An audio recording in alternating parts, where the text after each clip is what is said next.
celebration, energy, frequency, vibration. What's going on, world? I want to welcome you to another episode of the Universal Frequency Podcast. I have my brother Carlos J. Chaparro with me, and we are going to bust it down. What's good, Carlos? How you feeling today? I'm feeling good, man. Always good to be in a space where I get to chop it up with you. Yeah, man. I'm excited about you being on today. I'm excited about our conversation and the dialogue that we're going to have. And I really think it's an important topic for a lot of reasons. Being brown in corporate. And I even think that being able to reach across the aisle, I mean, me and you talk about this all the time. Black and Spanish people face very similar plights. But often when I use the term black, people think I'm just talking about what they deem as traditional American black, right? When the reality is colonization, the hierarchy of the powers that be, a lot of the things come into place, they affect our communities in the very same manner because we are pretty much one and the same. So I'm excited to have you here to have that perspective with me. Absolutely, man, because especially it's been my experience for the past 10 years now, and there wasn't exactly a script for me to follow when I started experiencing some of these things for the first time. So it's that dialogue between people who look like me and I've gone through the same experiences that kind of helped me navigate, some territory I've never been in before. Okay, cool. Oh, before we get started, we got to show some love to DnkybongsTV.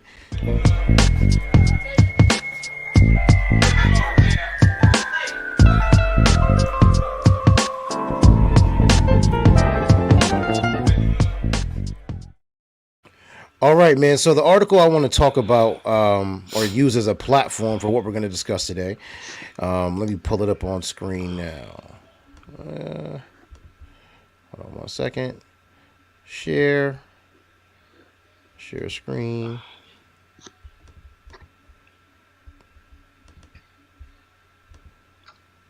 Okay, view tab. Add the stream. All right. So we can see it. You can see it clearly. Okay, cool. Yeah, I got it pulled up too. Okay, perfect. All right. So this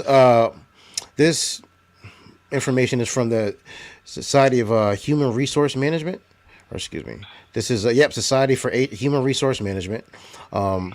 SHRM.org, and this is a platform with resources for human resource professionals, certifications, education resources, but ultimately just really a great resource, right? And I've said that word like a million times, and that's never the goal. But if you are a minority, a human resources professional, I definitely recommend you come to shrm.org to check out the information they have. And what I want to get into is this study around the experience of blacks in corporate. All right.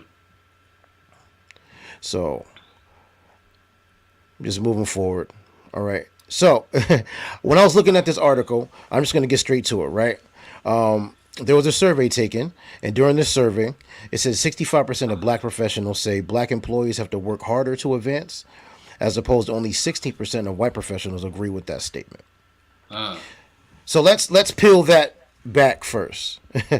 Why do we think there's such a huge disparity into what people are feeling around their experience in the workplace?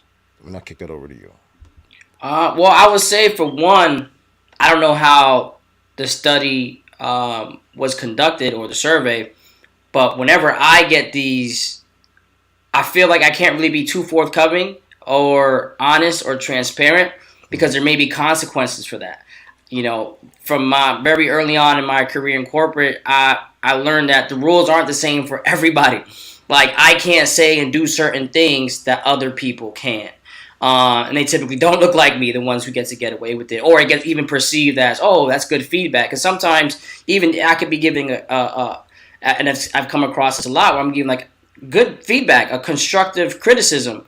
And it just gets perceived as, negativity, or the guy doesn't get it, or, difficult to coach. Even though I can literally take it verbatim from one of my counterparts, and it's like, oh, that's great. We're gonna bubble that up to leadership. That's a great idea, Steve.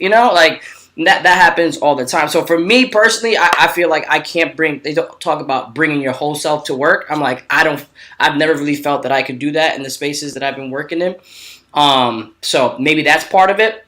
You know. Right. Right. And that's interesting because that would also allude to some of these numbers being suppressed. Right? Exactly. Yeah, the number might be a lot higher. Right. Which is crazy.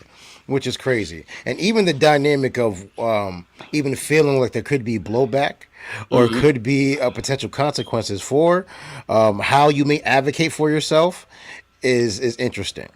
Right. Is interesting. This article, I scrolled past it.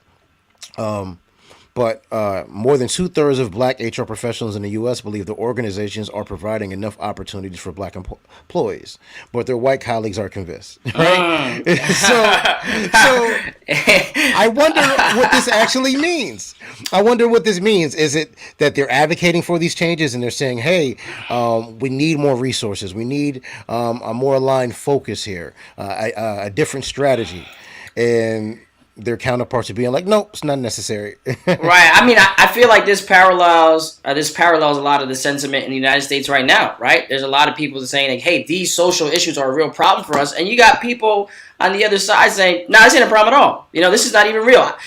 My favorite one, one of my own managers said, I don't even see color. I'm like, oh, man, this is wild. We can't start there, brother. I mean, I don't know. I don't know. And that term, never seeing color, always really, it was weird to me because I absolutely see color, but I embrace people. I see their differences and I embrace them. There's nothing wrong with the knowledge, right. That we have cultural differences and ethnic differences, but we're still all humans, and there's a wealth of knowledge to share about this human experience. Man, it's crazy to me. It's crazy to me. You know what's even crazy? Look at it like that. I gotta share this story. That's actually a true story.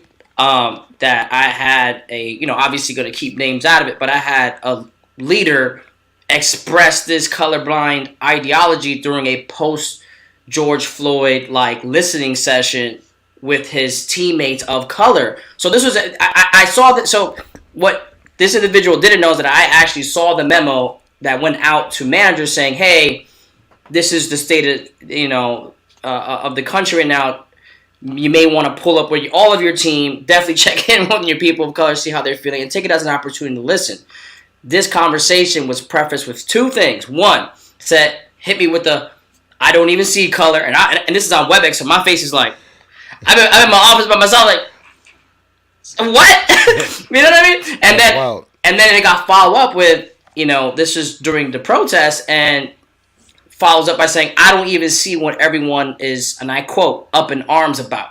And that's when I was like, from that day, I'm like, this place may not be the cultural fit that I need in my career. You know what I mean? Because right. I don't even know how you would advance in a place that is spreading or allows people like that to spread their ideas from a perspective of leadership. Right. Like, why are they enabled? And you get what I'm saying? It's wild. And even when it comes to empathy, right? Like the human experience, you're going to hear me say that a lot. We have to be able to relate to people's pain and identify, and even if it doesn't directly affect us, be empathic. I remember when Haiti and Puerto Rico were both hit with earthquakes. Yeah. I am neither Haitian nor Puerto Rican, but I have a huge amount of empathy and just love and concern for all of my friends and family who have friends and family that are affected, right? And I don't need to to be culturally Haitian or be Puerto Rican or to even come from that part of the world to be empathic about it. It's it's almost soulless. I hate to say it like that. It is. Yeah, and morally empty. And we share spaces with these people in a professional setting every day. So and that I think that does have a compounding effect over time on how I even view myself within these spaces. Right. Yeah, man, that's staggering. And I've always felt like people should be judged on their merits, right?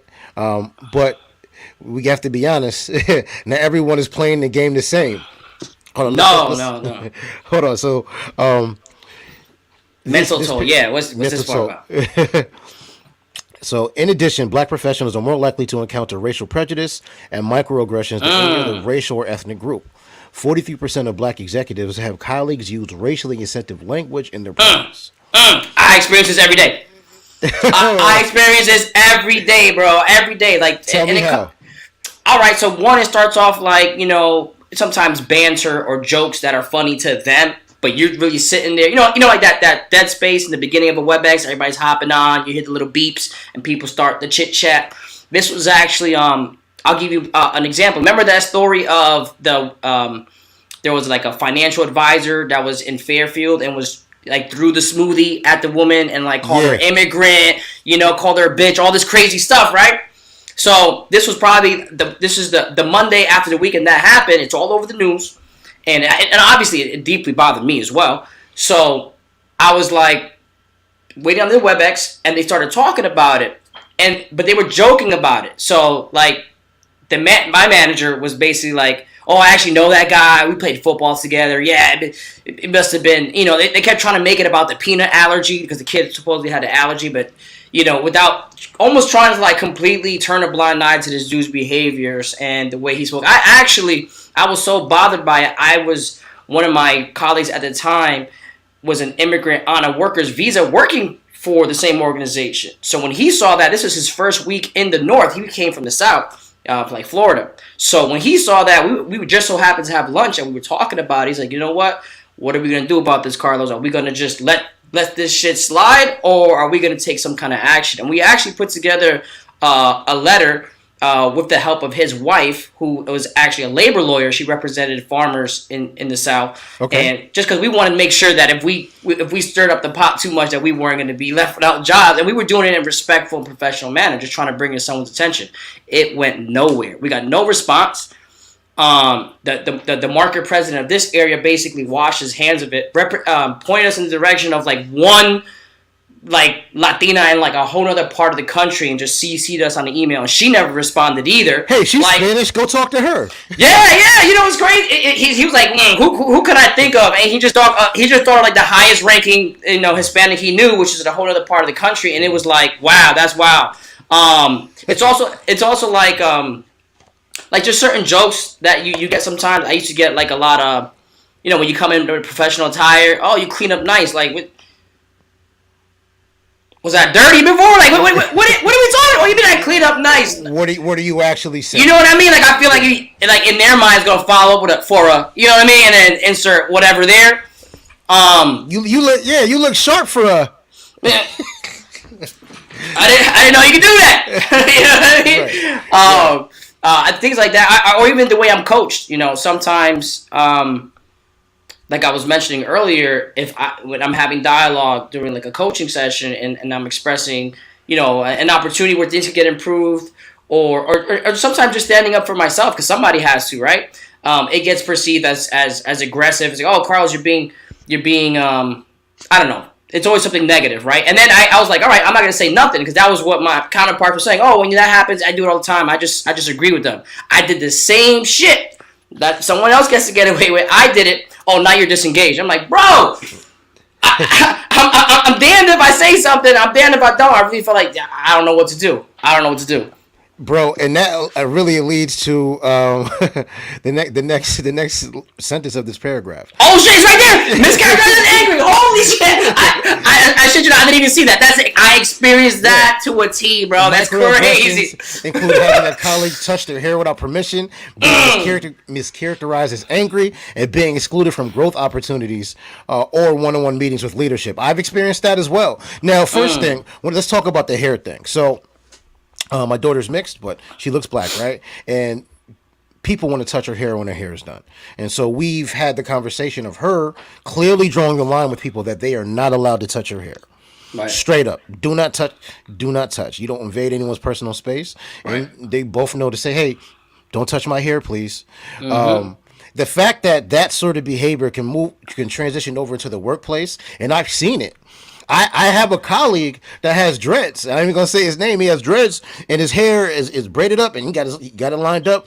Dude's looking sharp. I've seen people go, "Oh, your hair is nice," and reach for it, and it's just like, yo, why do you feel entitled to be able to invade someone's personal space and touch anything of theirs? Right? Superiority. My hypothesis is superiority. Because we all know it could not work the other way around. Oh, God, just can't walk in and be like, "Hey, Karen," just grab her hair. It's a wrap for me at that point. So why is it allowed when the shoe was on the other foot? I'm sorry. Go ahead, bro. Yeah, I think it's superiority, man. I think there are individuals who genuinely feel that whether it's conscious or unconscious, that they are better, and they are entitled to do that because maybe they are better. I don't personally know. That's my hypothesis because I'm thinking about it from like, if it were me, like what would make me think that it's okay to touch someone in any way, especially on like a, introductory scenario. Like I'm meeting you for the first time. Oh, your hair is beautiful. That's just weird. You know what I mean? Like anything outside of a handshake is just like you're doing too much. You got to relax. You know what I mean? Right. Especially in a corporate setting. I don't know what some of y'all do after the club when in the party, but like at the workplace is clearly inappropriate. It's true. I've also experienced being excluded from one-on-one meetings with leadership, so I have an experience, right? And I can't say where, when, or how. Right. Where a high-ranking senior leadership official wanted to get feedback from my team, and so we started. We're probably a team of 10 or 12 people. He started meeting with members of the team, but he only met with 3 or 4 of them. And about changes that were coming that severely impacted our role, how we are paid, what our compensation is, what our benefit structure is like. And I'm thinking to myself, why is it that I am excluded from these conversations? Like, hey, I would have loved to. Hey, Ken, let's hop on an email. Let's have a discussion about some things that are coming into play, and I just really want to get your thoughts and your perspective. And not to say that I could have made the decision left or right based on his feedback from me. But what I can say is that I would have had an opportunity to advocate. And I don't know if maybe it wouldn't have been an easy conversation for him because I don't make these conversations easy, so to speak. And not that I'm adversarial, I'm just articulate and detailed, right? To where I'm really trying to be impactful with the time that we have. Right. So here's a question. So what do you do with that? Every leader likes that. I'm sorry. Yeah. What do you do with that? Right. So these things happen to us all the time, right? What is the appropriate response when we're going through these things on a constant basis? Sometimes in some situations it's daily, sometimes it's weekly, sometimes it's monthly. I don't know about you, but for me, I feel like I put on a lot of excess weight and stress on myself because I feel like I gotta just eat that. You know what I mean? That's what I gotta give in exchange for the opportunity, for the privilege to be here. Even though I got there just like everybody else. If anything, a much harder path and a lot more convincing to do because we both know that in the spaces that we work in that there are people that get to hide behind the mediocrity, and we must always stand on excellence every single day, and we cannot deviate from that. And if we do, there's a serious price to pay. So I don't know how it is for you, but for me, I feel like it's starting after 10 years. Maybe I don't have the proper tools or the right network, but I feel like I've internalized a lot of that stuff. And it's caused a lot of extra stresses. I feel like I'm carrying a lot of excess weight that a lot of my counterparts don't ever have to worry about. Yeah, and that's the one thing we do not want to do is internalize these things. But it's very difficult just to say, hey, don't carry that stress. Stress is something that depending on how you manage, what your lifestyle is like, how you are set up to vent, it can be very difficult, to relieve that anxiety. And sometimes that builds up and manifests in other ways. Right. I would say a lot of these conversations definitely have to be navigated through the human resources department of the company that you work for. So with regards to someone like actually touching your hair, that should be a huge no-go. Like that's get on the horn, tell HR right away, go get your money, right?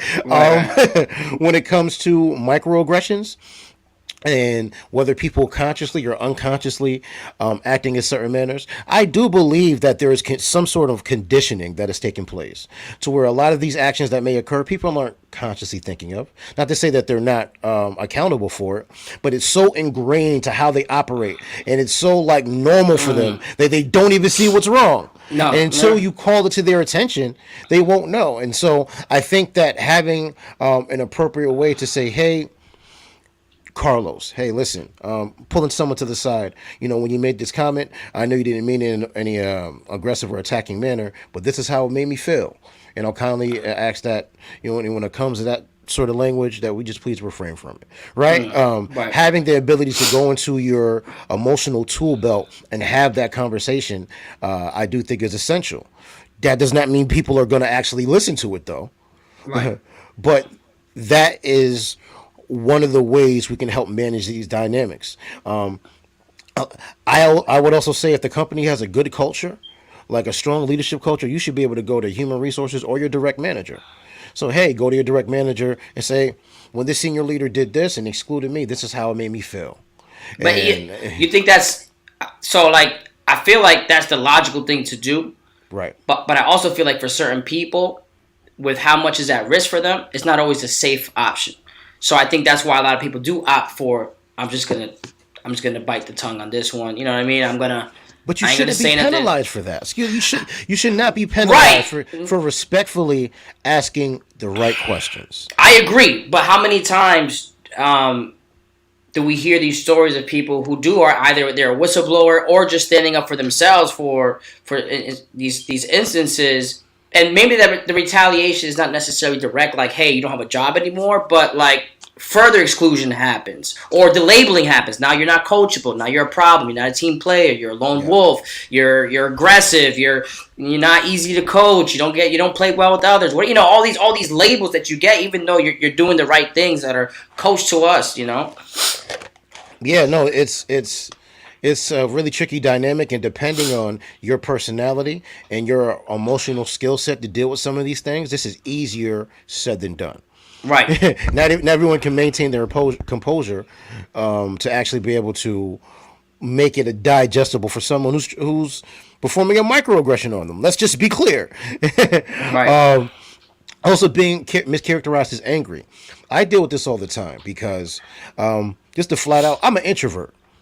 Most of the times, I'm self-contained within my thoughts. But I know in certain environments, there's a caricature that may either work better or worse, depending on what you're trying to accomplish. Right. So I go to work, I'm bubbly. You don't know what I got going on, right? I am being the person that I need to be in that environment. But when there's times where I may not feel as bubbly, or I may just be quiet, it's like, hey, what's wrong? What's the matter? Are you angry? Are you upset? I'm like, no, I'm not angry. Right. I'm just not finding everything you're saying funny. Right.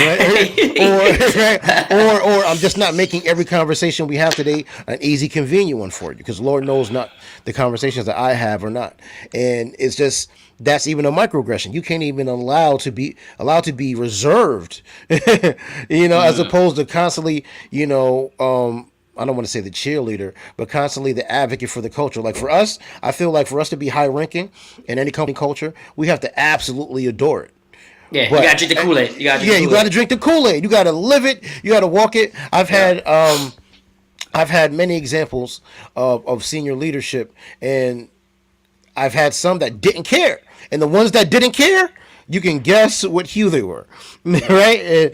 And obviously.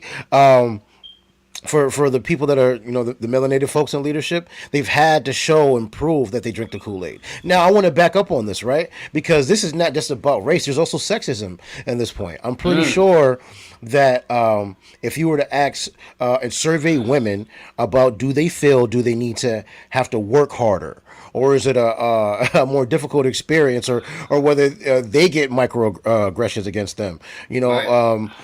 If they're not always bubbly, right? I can imagine some of the things that they may experience. And I don't even want to attempt to try to conceptualize what they may feel. I just would like to get maybe someone on the podcast that can help us bring this back. Oh, for sure. Yeah. I got a couple people in mind that I know they'll break it down to a T, because they're dope, and they've actually had this conversation with me before. And a lot of times in the same organizations that I was in at the same time with them. So it's definitely a perspective that has to be heard.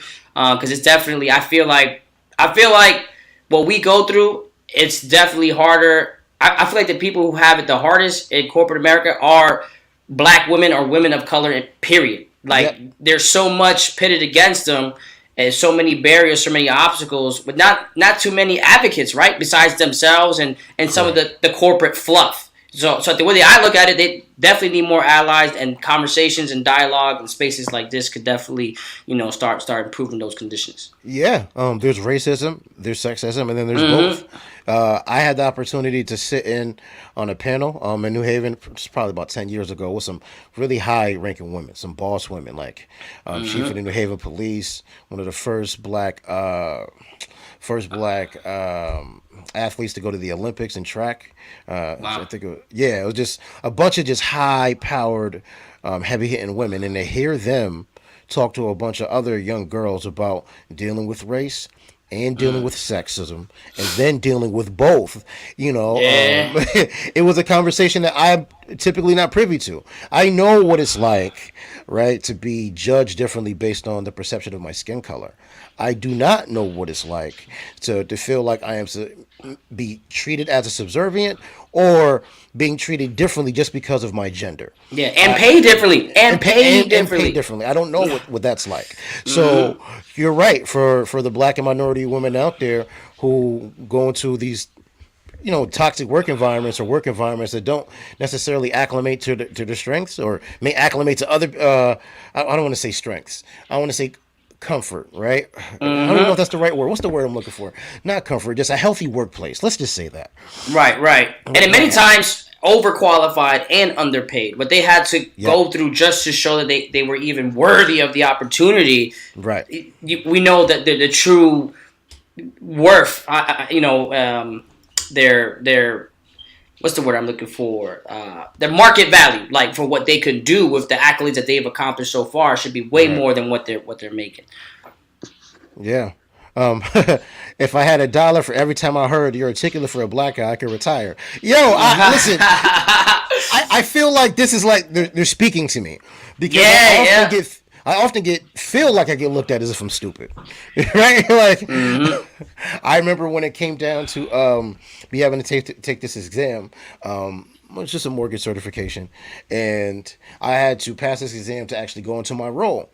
And really, all I needed to do was just to take this test and let me sit behind someone that's doing it, and then a month later I'll be rocking and rolling. I started having dialogue like, okay, your test is coming up, and then after your test, if you have to retake it again, I'm like, retake it again? What do you mean? I'm not taking this again. I'm passing it the first time, right? Right? Like I'm not.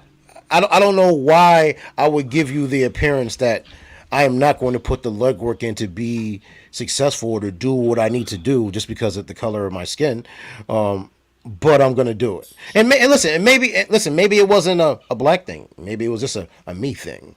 Who knows? But possible. I remember when I passed the test, they're like, "Oh, you passed? Wow, congrats! Wow, yeah, possible, but not likely." You know what I mean? Like, right? It's like, okay, wow. You sure? You sure? Right? Like you're surprised. Hey, man. I mean, again, these are things that often make us stronger. Right? It's and I hate to talk about being stronger because sometimes I feel like not everyone needs to be strong. Strength is not always a result of having tough times. I mean, it is, but like there's other ways to get strength aside from going through trauma, right? Agreed. And like the price of strength should not be worth trauma. Right. So, and you shouldn't have to be strong all the time. You shouldn't have to be strong all the time. You should be able to just cool it. Right. I often feel like, it's like playing a life on all Madden. Like, to give you an example, same user, same game. So when people are like, oh, well, I played that game and I was able to score and I was able to do this. Yeah, you're right. You are. You do play the same game. You pick up the same controller, go into the same system. But when you play the game, the system's helping you a little more. Because I'm playing an all Madden and you're playing an all pro. Right? That user catch is a little more difficult. Facts. I don't get the same calls from the referees. Like little things occur. And those are the things that make us strong, I guess. Yeah, but we can't forget that there's value in that, and I mean a lot. With that strength that we have, I like to call it grit sometimes too. Yeah. Because grit is not necessarily something that you can just get because you went to college or you read in a book. I think it's these life experiences that allow you to tap into that. And there's definitely value in that because how many times, I don't know if this happens to you, but for me and my brother, we grew up in a it was a mixed community, but it was predominantly white and there was affluent people there. We definitely weren't. But the affluent parents of kids that just didn't have grit really tried to like set up stuff. So like, hey, why don't you talk to him? Why don't you hang out? And like really try to give him free mentoring because like I want my son to have what you have. I was like, so if you see the value in it, it's like there's gotta be value. Well, hold on, you mean to tell me that all that private school, all this, and the college wasn't enough? You need something else too. You needed the grit. It's like, nah, you're gonna have to earn that one. You know what I mean? Yeah, grit and perseverance is key. Whenever I build a team, and I've talked about this on previous episodes, having perseverance or the ability to bring your best self when the stakes are the highest is huge. I need to know when things don't work the way they're supposed to work, and when this shit goes haywire, that you can focus your energy and deliver your best efforts. Not to say that it won't hurt, not to say that it won't be hard, not to say that there won't be real life fallout, but I need to know you're going to show up. And that's key, because the reality is, the way the universe works, there's going to be adversity. There's going to be challenges. There is nothing that you want in life that is worth accomplishing that will not have some sort of resistance. That is a fact. That is a fact. I've had opportunity to speak with some, like you have, some really, really high-ranking men of color. Actuaries, senior vice presidents, the state directors, right? And when we have this conversation about race and how hard it is, they acknowledge it, but they also say it can't stop me. True. Right? they go, yeah, they're like, yeah, you're right. I know what it is. I'm just going to put the work in harder, because at the end of the day, they can't out hustle, or they can't out this, or I'm going to be my best self in spite of this. And that's the type of strength that when you can get to that point of it, to where like you're like, you know what, bring it. Yeah, sure. You know what? I'll be better than everyone else because I have to be. But then that's just going to make me better than everyone else, right? I'll cross my T's and I'll dot my I's, and I'll be the best performer that I have to be, just so I can simply exist in this space. But I will not allow it to be mediocre, and I'll be great because of it. But let's not forget those individuals, right, who do ascend to those levels and then actually become part of the problem and continue to perpetuate those issues. Because that happens as well. Just because one of us made it, we think, all right, where are you going to look out for me? Someone will be like, do I know you? You know what I mean? Like, whoa, we were together for like forever. What are you talking about? You know what I mean? That happens too. I'm not saying it's every single time, but I have seen that a lot of the things that they were advocating against, you know, when they were at a certain position, now they got promoted a couple times, they have this power, and now they're perpetuating those same issues, because now there's money on the table, right? There's power on the table, and that does kind of change the dynamics for people, you know. And very few don't let that change them at all, and those become very excellent leaders, and we all know who those people are, but it's definitely a challenge, you know. It takes grit, it takes courage, it takes integrity to do that, at least on a consistent basis, and it actually be a part of your identity and your brand. Yeah, I mean, and maybe this is the way I'm ingrained, but why would you not want to send the elevator back down? Man, I can't even tell you how many times like why? What intrinsic value is there to keeping the elevator up, right? Why would you want to be inclusive? And again, I understand that depending on your personality, your background, you could have been stuck on an island and fought yourself solo wherever to the point that you got. But it doesn't matter. It costs you nothing to say, hey, listen, it was extremely difficult for me to get to this point. Right. I'm just going to make sure that the next person that's like me doesn't have to go through the bullshit that I went through just to get to a similar space. You know what's wild? I actually got that from my mentor, in finance. He's actually he's a professor at Southern. We worked together for a couple years, and he was extremely important in my life, still is. And he was the first person to say, listen, Carlos, you know, well, for one, it was that manifesting that I am going somewhere, and that validation, like, hey, you do belong here, and and as a member of your community, I'm gonna hype you up.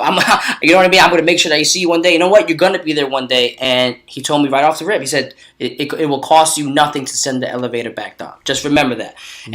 And I started thinking about that. I was like, wow, like, why wouldn't you do that? Especially when there, in a lot of instances, it really does cost nothing to put someone on, to make an introduction, to do email a resume, CC a hiring manager, recruiter. It doesn't cost nothing, but we don't do it as often as we should. You know what I mean? It's wild. Yeah, man. Here's the thing, right? And I don't know if everyone thinks like this, but legacy, right? What's going to be said about you when you're no longer here? Do you want to be considered as a person that just achieved their goals, took care of themselves, and faded away? Right? Hey, listen, because at the end of the day, the people that you know will remember you. Yeah. Or you will be known as someone that helped as often as they could. and put people in position as often as they could. Not that they did it to a detriment of your own personal gain, but as much as you could do it, you could do it. And you genuinely helped people, and they helped people, and the people that they help people. Like, why would you want that for your legacy? And you know, and that's a rhetorical question. And obviously, not everyone is like me, and I'm speaking from the lens of who I am. But it just, I don't understand why people don't value that. Right. Well, remember, we are forced to participate in this capitalist system on a daily basis. So it's hard. We have to resist this idea of only measuring ourselves in dollars and cents and net worth and you know, these certain accolades. Sometimes it's important to take inventory. What kind of impact am I having? What kind of impact am I having on my family? What kind of impact am I having for the company I work for, my business, my friends? You know what I'm saying? We should be measuring ourselves in that way as well. Yeah, man. It's interesting, man. All right. So, U.S. professionals who have encountered racial prejudice at work. Source being Black in America Corporate, COCO 2019. Okay, 58% of total Black professionals have encountered racial prejudice, according to the survey. 41% of Latino professionals, 38% of Asians, and 50% of whites. Now here's the thing. I actually think that Latino number may be higher, but it goes down to a deeper seated issue where not every Latino considers themselves Latino at times, I think. Yeah, or even identify as Black. A lot of them don't because I'll tell you from my own experience as a Puerto Rican, I'm clearly a darker skinned Puerto Rican, but they are blonde hair, blue eyed, white passing ones who definitely, when it comes to the census, that little disclaimer when you're filling out an application, white. You know, white, you know, because they feel that they fit into that box. And, you know, they can identify as however they want. But I do think because of that, in situations like this, these numbers will get skewed for sure. Yeah. And I don't think the goal is to say, hey, well, Black people, you know, face the most racial discrimination, and Latinos and Asians, blah, blah, blah, right. blah, blah, blah. Absolutely not. I think the goal is to understand that there's a disparity here and there's something wrong. Mm-hmm. I think that's what the focus should be on.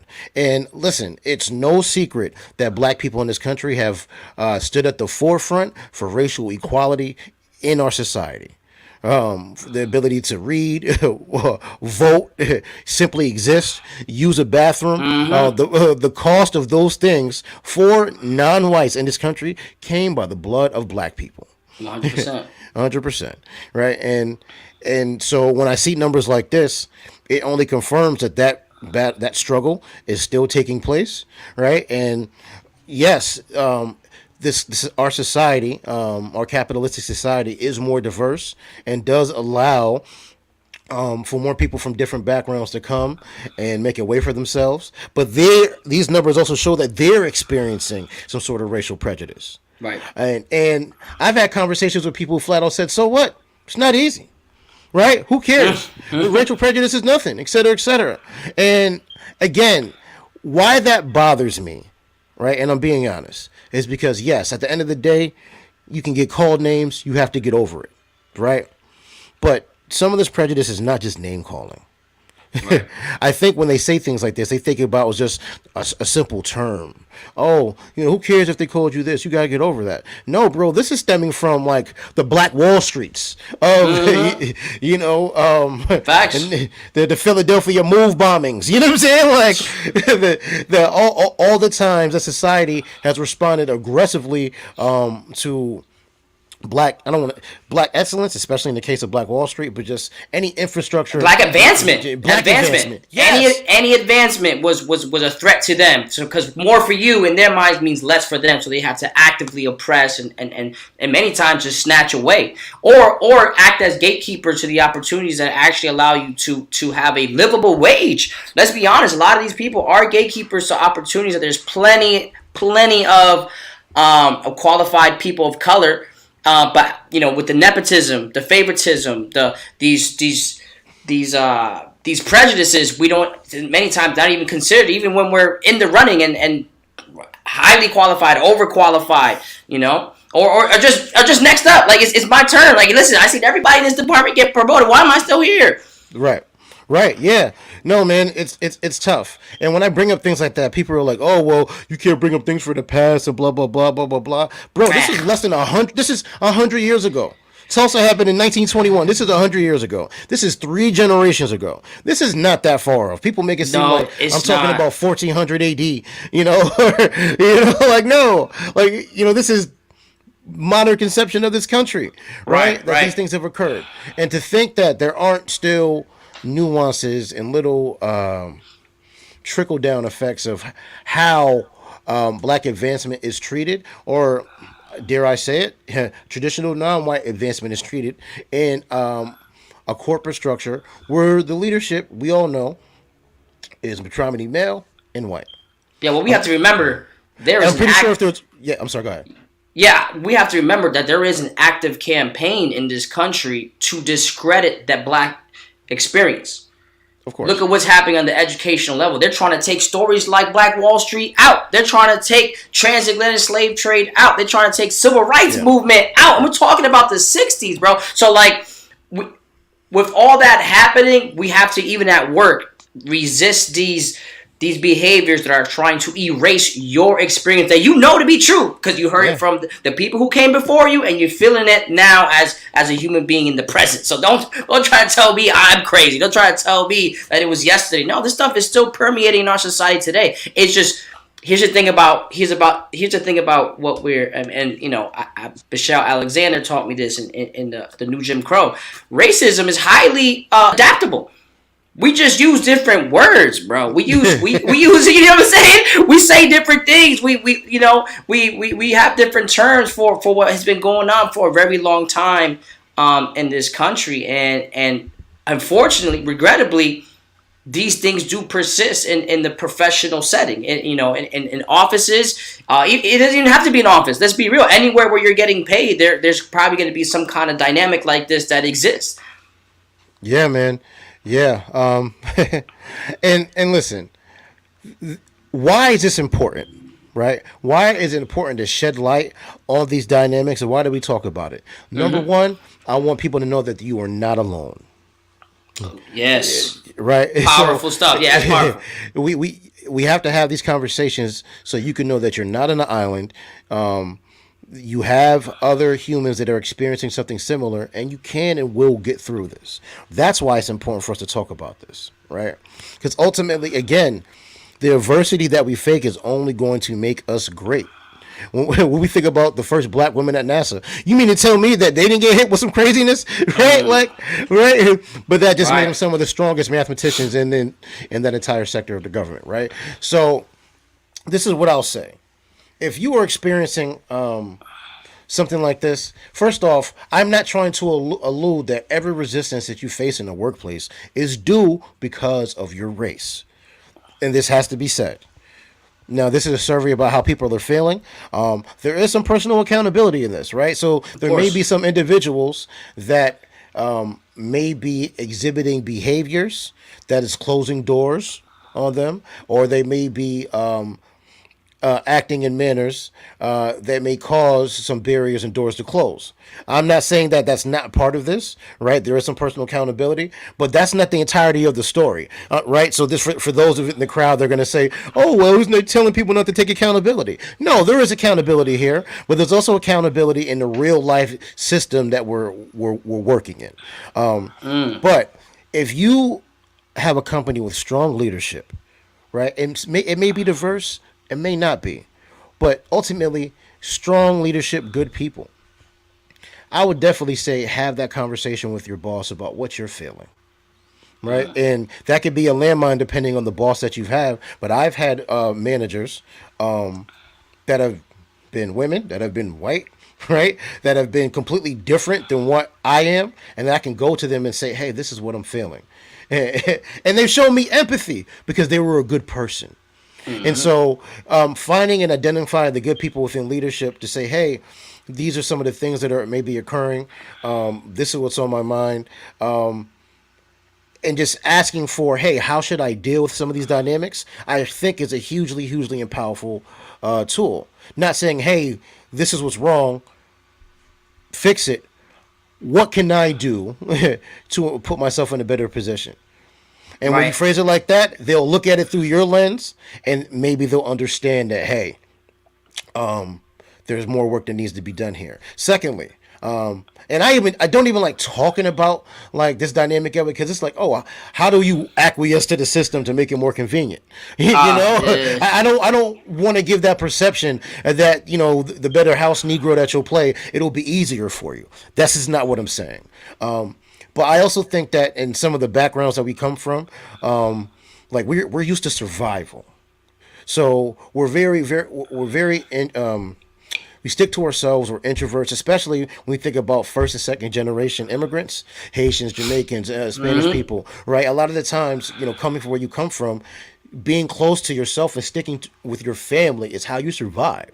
So a lot of the times when you come into the corporate work culture, you're naturally inclined to be an introvert or stick to yourself, because that is due to survival instincts. and that may not be understood by, you know, for everyone in the crowd. So if you have that dynamic, and you know, and you have experiences where sticking with your family kept you safe, staying introverted kept you safe, especially if, you know, maybe you weren't supposed to be here, right? Imagine illegal immigrants in this country. They probably are very a close-knit circle, so they don't trigger anything, and that may be a different conversation, but I'm just giving you an example of why children of these backgrounds may have these behaviors of sticking to themselves. We have to be able to break out of that shell.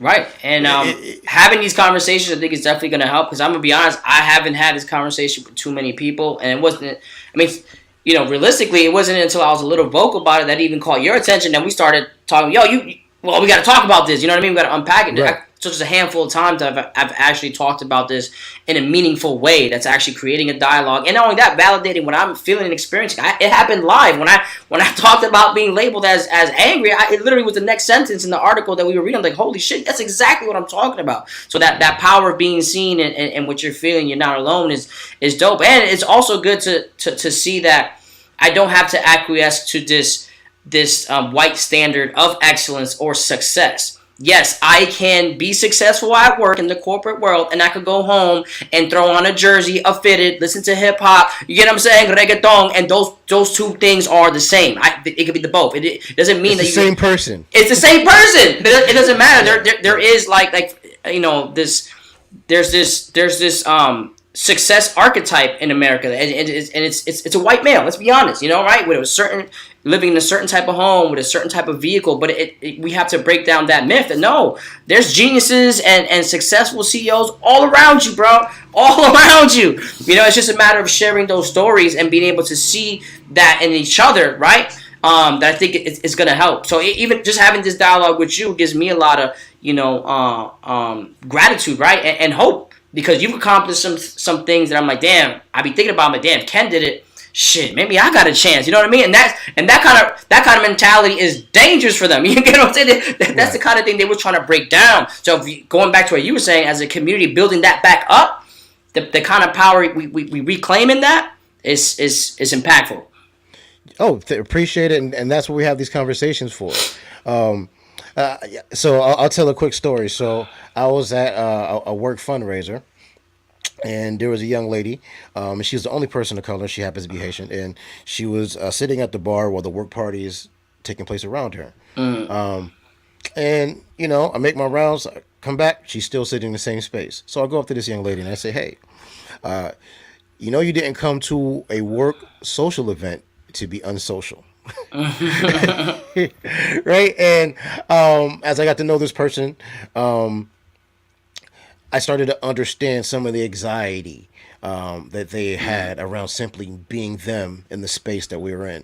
And they maybe felt like, well, people are so different. And I said, well, hey, you know, different than me, and they may look at me different. Well, so, hey, maybe focus on the ways that we are similar, and engaging in that sort of conversation will open doors for you to better understand them and them to better understand you. And I think that has to be an essential part of this process, because I don't necessarily think that it's all race related. I think race is a huge part of it. Sometimes it's cultural nuances. Sometimes people are just people, and they're typically, you know, they have blinders on to everything else going on besides them. But having conversations and having dialogue or building relationships are some of the tools that helps us transcend lines. So I have many friends that are white. I have black ones, I have Spanish ones, right? Yeah. And every conversation that we have, we acknowledge our differences, and it's okay. Yeah, Right. I have several friends. My boy Mike's Italian. He says, "Yo, he calls me his brother. He calls me, tells me he loves me. Yo, bro, you don't call me, but I love you, my brother, bro. He's why does they come, right? Right. But me and Mike are able to transcend some of what the world says divides us, and relate into manners that that we know that we could just be people. And I think that we have to be able to have that honest dynamic. And it's tough sometimes. It's tough to put yourself out there. It's easier said than done because it's not like if you extend your hand, everyone's going to take it. Some people will spit on it. And that's the risk that you take, but you cannot be afraid to build relationships and show who you are. And this young lady went around, started talking to people, and started making friends. And look at that, right? Nice. Now, that does not change the barriers that this person may face in trying to grow within their role. So let's be very specific about what I'm saying. But in terms of the isolation that we may feel and some of the microaggressions that we experience and how out of place we can feel in the workplace, some of that is because how we are culturally inclined, and we have to be able to break some of those cycles. Because I know my mother growing up, we didn't trust nobody. Right. Yeah. Yeah. And if I take that attitude into the workplace, no one will know who I am. No, No or it's one will know how going much to get perceived as something completely different. Right. You get what I'm saying? Right. It'll be taken as, oh, this person doesn't care, blah blah blah. Etc. Lone wolf. Right. Not Well, the a team reality player. is, you're just trying to survive. Trying to survive. The best way you know how.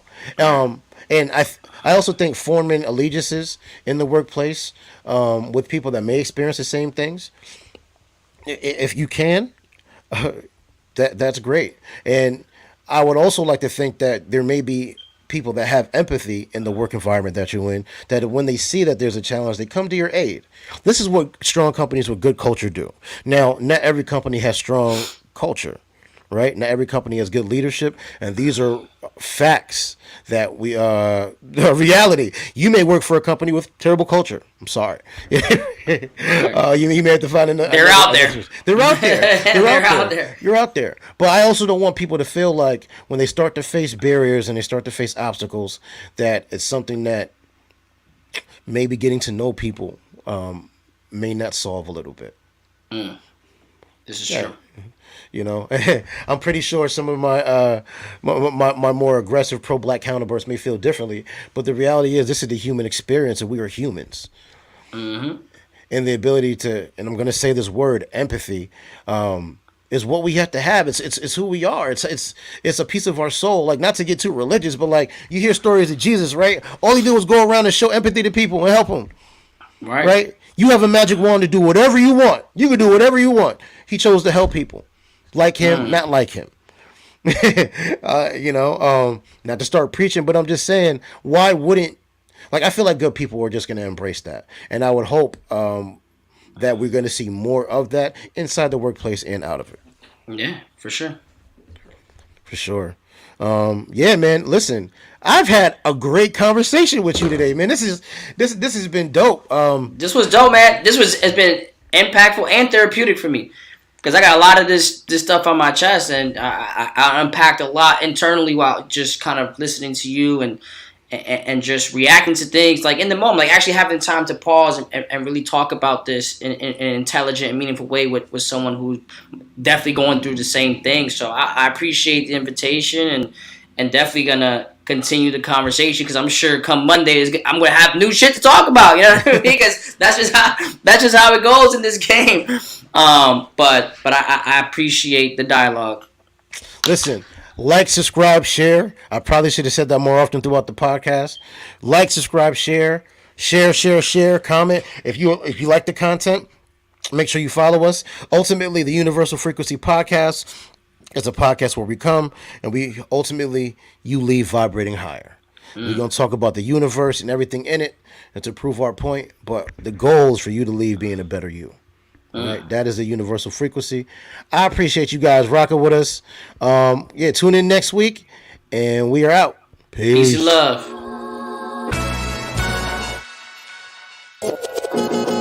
Energy, frequency, vibration. Energy, frequency, vibration.